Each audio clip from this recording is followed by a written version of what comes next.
К Луне корабль подошел через 2 суток.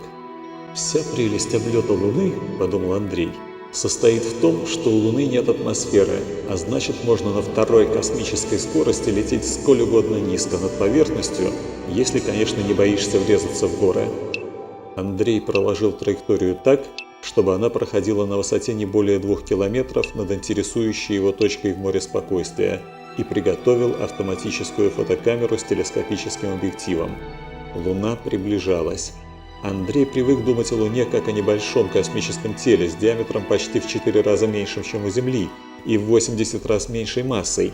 И только теперь, глядя в иллюминатор, он начал понимать, какой огромный неизведанный мир крутится почти под самым боком у Земли. Чем ближе была Луна, тем все более ничтожной песчинкой, затерянной в мироздании, начинал чувствовать себя Андрей.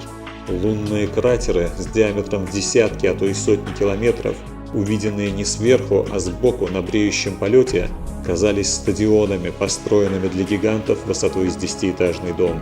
Стадионы вырастали из-за горизонта один за другим, толпясь и тесня друг друга, но ни на трибунах, вздымающихся на несколько километров, ни на гладком, залитом темной лавой поле никого не было, и это создавало настроение невыразимого одиночества.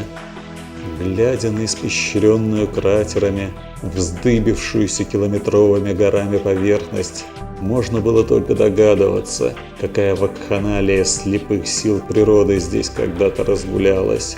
И каким ничтожным, рядом с этими гигантскими силами, показалось Андрею самое могучее оружие людей – водородная бомба, которая в лучшем случае могла бы оставить здесь воронку не более километра в диаметре, практически незаметную среди всех этих величественных кратеров.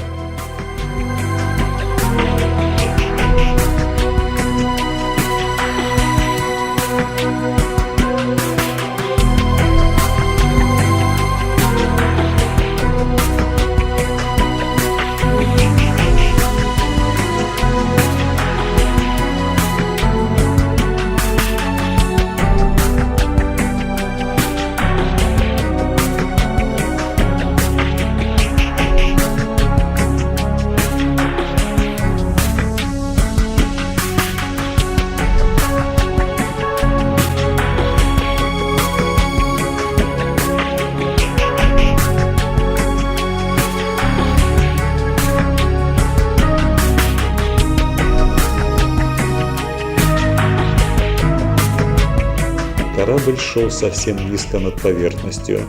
Гравитационное поле Луны цепилось в него и начало изгибать его траекторию. И тут он стал скрипеть под воздействием приливных сил. Разные части огромного корабля находились на слегка различных расстояниях от центра Луны, а значит и по-разному ее и притягивались. И как ни ничтожна была эта разница, она начала растягивать и изгибать корабль. Наспех собранная конструкция скрипела, как старый пиратский фрегат, попавший в шторм. Скрип был с отчетливыми металлическими нотками. Андрей затаил дыхание. Прислушиваясь к скрипам, он чуть не пропустил то, ради чего он подошел к Луне так близко. Пролетев над нагромождениями скал и кратеров, корабль вышел к так называемому «морю спокойствия», огромной равнине, залитой застывшей еще миллиарды лет назад лавой. Он несся над ней со скоростью свыше 10 километров в секунду. В иллюминаторе все слилось от скорости, и отчетливо был виден лишь горизонт. Линия, отделяющая залитую солнцем равнину от чернильно-черного неба. Разглядеть что-либо было невозможно, и все же на фоне неброских тонов лунной почвы на тысячную долю секунды мелькнула вдруг цветастая точка и исчезла. Потом, когда корабль завершил облет Луны и стал возвращаться к Земле, Андрей внимательно изучил снимки, сделанные автоматической камерой, и нашел то, что искал. Вот он. Конечно, он немного выцвел под беспощадным лунным солнцем за эти 50 лет, однако сомнений быть не могло. На фотографии, на фоне лунной равнины, виднелся звездополосатый американский флаг.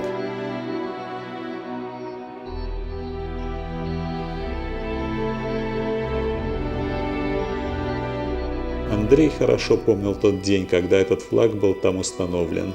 21 июля 1969 года.